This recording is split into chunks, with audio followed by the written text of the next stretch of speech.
Hey, what's up, y'all? This is Tony with YORUBADE, and we have a special guest that's back on this channel again. It's Aisha. How are you doing? I'm good. How are you? I'm pretty good.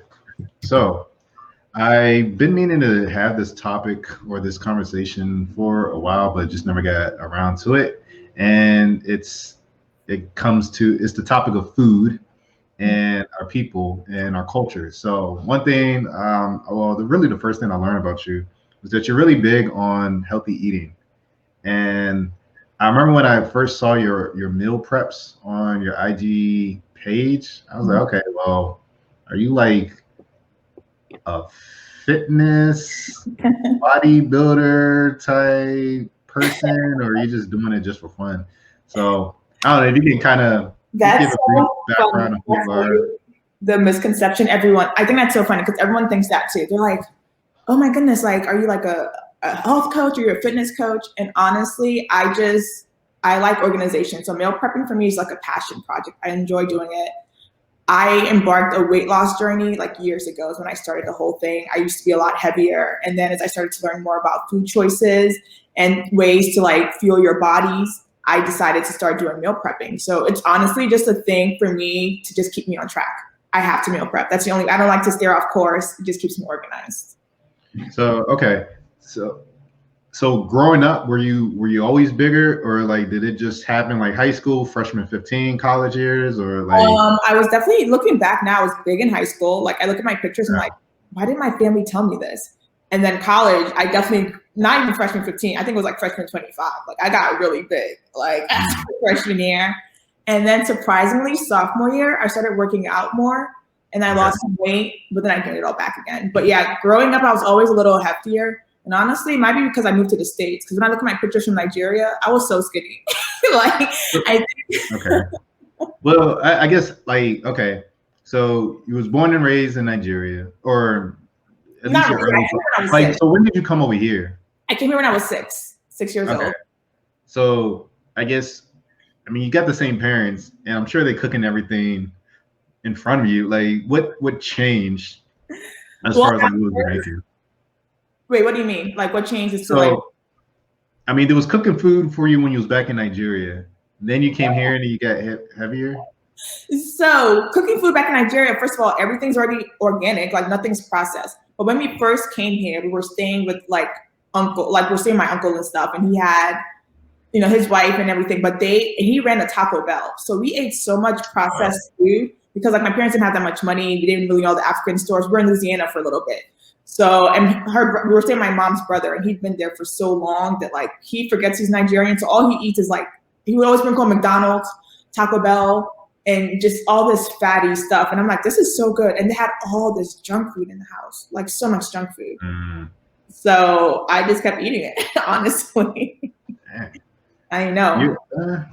I guess you only, well, I would think like even if your parents come over, they're still gonna be cooking like their Yeah, it was rough the first few years because we didn't have our own place, so they didn't feel like they couldn't like cook their own food and everything. Like obviously once they got situated and got our own place, then I started eating more. My mom would cook all the time, so like that was no problem. But it was already, I felt like the damage was already done. Like I already got a taste of that food and I wanted it all the time. I see. So like I guess the switch in your head like went off when you looked at yourself in the mirror, or you felt like you I guess you start like, was it that when you hanged out with your friends you were like the big girl? Is that how it happened? Like literally in high school, I didn't even think of anything, my weight or anything. I think it was after I graduated college. Yeah, I really didn't even think of it. Like I go back, I was looking at my prom pictures like last year and I was like, oh, I look hideous. Like I look so big. I'm like, Mom, why didn't you tell me I was big? She's like, we didn't see anything wrong with this. But it was actually funny. After I graduated college, one day I just woke up, I went to the mirror and I took a selfie, like with just a sports bra and shorts. And I hated it. Like I looked horrendous, so ugly. I did not like it. And the next thing I did, I looked on the internet and I was like, I need to find a detox. And I found like this random 30-day detox where it's like you can't eat like sugars or soy and like all these things. And then I started doing all these workout videos that my mom had in the house, like the P90X and stuff. And that's where it started. That's all she wrote. Once I started that, it was like I never looked back. So one thing I did, I guess I think I told you I used to be an amateur personal trainer, and I remember the people that I trained. It was really like just three of my friends, my female friends, and the first thing I'll tell them is, okay, it's gonna hurt, it's gonna suck, but once you see those results, it's gonna be you're going to want to you're gonna push yourself harder than what I'm gonna do for you. So I guess that even like when you did the detox, you started seeing the physical change yourself, and then that just kick it a little bit more in a second year. Yeah, exactly. So like after the detox, it was like a 30-day detox or whatever, and obviously all the weight I lost was water weight. I lost like 30 pounds in a month, but obviously looking back, that's like all water weight. But I started seeing the results, and then I like legit like working out. I used to go for morning runs all the time. I was like doing these apps to help increase my endurance, and then I didn't get into weight training though until a few years later. So before, when I first started, it was all cardio. So I looked like super skinny. Like now that I know more, I'm just like, you need to weight lift to like, gain whatever you need to do. So like I alternate all that stuff. But yeah, once I saw how great I looked and how confident I was like, oh my God, I never want to be as big as I was before. Yeah. Well, and that's a thing that I've noticed just with a lot of women, especially African women. Maybe here is a little bit different. Like I know a lot of them are exercising, but at least my parents' generation, that wasn't a thing. Like just exercising on a regular, like even just walking. And then we had these conversations about this before, like just the diet. Yeah. And the Nigerian diet is really carb heavy. So I remember when I was trying to switch up my diet, I was just like, okay, how do I eat a meal and it not be rice or Gary or anything like that? So how did you come to just a decision in your mind saying, okay, you know what, if I really want to continue on this journey, I got to stay away from the Niger foods? So I typically don't make Nigerian food on my own. If I go somewhere, if I go see my parents, I'll obviously eat it because I love Nigerian food. It is carb heavy, but I don't necessarily want to say it's a bad thing. You can always moderate. Like, yes, we love jollof rice, and yes, we love rice. But we have all these other things you don't have to eat with rice. Like, you can have efo and egusi and red stew, and you can just substitute the rice with quinoa or like brown rice. Like, my parents eat only brown rice and stuff like that. So we do have dishes that aren't necessarily like moi moi. That's basically just beans, beans. Like we have dishes that we can use. We just need to learn how to like tweak the ingredients. Like now my mom doesn't use Maggi anymore because I told her, like, Mom, that's so hard. So she doesn't use Maggi anymore, and she only cooks with olive oil unless she's like puff up or something. So like I've like given them little hints here and there. So like I've tried to help my parents out for sure because they're pre-diabetic, have high blood pressure. Oh really? Yeah.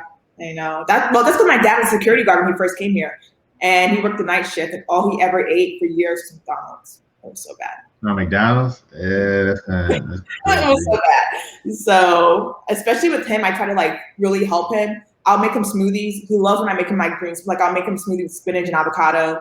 He loves almond butter. Like I'll put him on all these like healthy alternatives, and he's pretty good with it. Yeah, I mean, these type of recipes we really need to be just sharing amongst our community. Yeah. Because, I mean, so I guess I'm gonna stay away from my parents' generation. They just didn't. I'm sure when he came here, it's like, okay, well, I'm working all the time. I don't get time to really think about my health. Yeah. Back then, this is like the 80s. It's not like it was that readily available, that information like that. But I think at least there's no excuse for our generation to eat healthier or make healthier choices with our Nigerian dishes or just our African dishes in general. West Africa, whatever. A lot of the dishes are very similar. Did you cut out palm oil as well? Yes, I don't use palm oil. Is just so it's not good. I used to I try to be like, in moderation, but palm oil really isn't good. So my mom, there's only really one dish that she uses palm oil for, but everything else, she literally does not use palm oil anymore. Because sometimes, the one dish she uses it for, you gotta admit, palm oil does make it taste better. But if you use it in every single dish, that stuff will clog. Like it's just not. You don't need all that oil in you. Which dish does she use it? What dish? Oh, when she's making ofada stew, or designers too. Okay. Yeah, so she uses that to like burn it all the way off. So like that's the only one she'll use it for. Yeah, I mean that's what I came to as well. Like I don't really use palm oil. It's only I'm trying to remember, maybe just a little bit to the point where because the stew is so big, it's it's not really gonna make a difference. But I will put a little bit just for the flavor and the taste. But yeah, when I learned about palm oil, I was just like, "Are you serious? It's that bad?" And I was like, "Okay, well, I'm gonna stop using it. I only use olive oil when I cook. I don't use vegetable oil at all. I just kind of figure, you know what? It's investing in myself. It's healthier, and that's the way to go." But I will say you take it a step further when you do your meal prep. So can you kind of just talk about how you got to doing your meal preps? I don't even know how that came up. You know what it was? I think before I used to work like really late shifts, and I just would get so tired. I didn't want to cook when I got home. And if I didn't cook when I got home, I would just go to bed without eating. So at that moment, I realized I wasn't eating enough calories. I was messing up my metabolism. So I was like, I need to figure out a way to have meals that are ready that I actually like. So I guess that's how that all started. I personally enjoy cooking. So meal prepping is not a chore for me. I literally it's a whole thing. I'll plan out. For me, it's easiest to figure out what protein is gonna be to start that week. Is it gonna be salmon? Is it gonna be chicken? Like whatever it is. And then I'll just build on a recipe from there. And it's gonna be something that I know will taste good. Of course, it's trial and error. I've made some foods that just tasted really bad. I just suck it up and eat it for the whole week. But I think for me, it's just an organization thing. I was just too tired to cook at night. And I didn't want to go to bed hungry. I shouldn't have to go to bed hungry. It's not like I'm like suffering, but I was just lazy. So right. So I guess that's when it's cooking for yourself. So I know you cook for your family as well. So seeing that you're healthy, for people that are like married or whatever, how do you work that in with a family that, I mean, you're the one that seems to be promoting the healthier lifestyle, or I don't know, all your family members? They love it. I think for them, it's a nice break from like not eating from not eating Nigerian foods. Like my parents genuinely want to eat healthy, but like they just don't have the range of others. So like for me, I provide them the range of like versatility and different recipes that they can try. So I don't always do it for them, but like if they do ask me, I will. Like and the dishes I make them, they love. Like they'll ask me. My mom just asked me, "Can you make me your cabbage salad and like drop it off at the house?" So I like it because it definitely helps with their health for sure. Definitely. Okay, well, so I guess it's not so much hard work to get your family on board because they're already on board. Yeah, they're on board. They are. How does it work when? So you do individual meals. Have you ever tried how typical Nigerian style, they have a big old bowl and then they freeze it or whatever? Like make like a large pot of something. Right. I haven't. I mean, because like I make my real meals for like the week, so like I'll make like 5 meals. So I'm talking about like when you cook for your family. Is that how you? No, I just. What have I made? Yeah, if I'm making like a stir fry or something, I'll do that, and then they'll freeze it, and they can reheat it later. Okay. My mom loves leftovers, so like I'll make enough. That's how I grew up. I start learning that a lot of people they don't eat reheated food like that, or freeze it and then reheat it. I thought that was normal.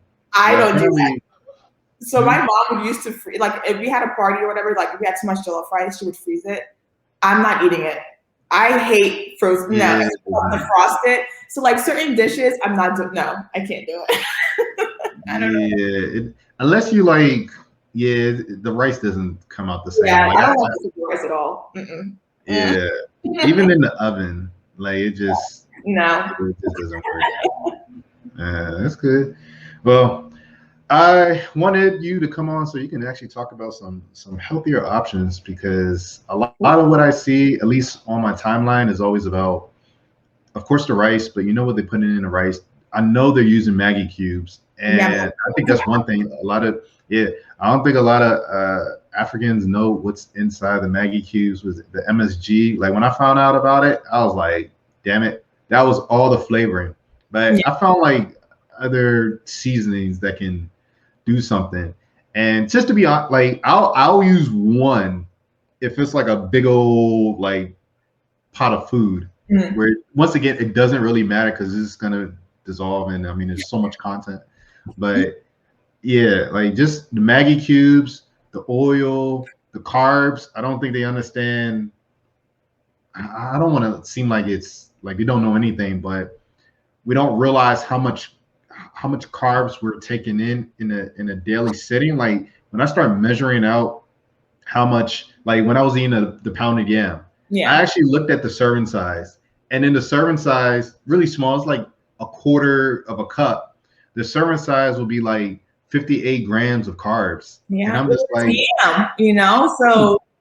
But that's like a quarter cup. People, you know how like we make large.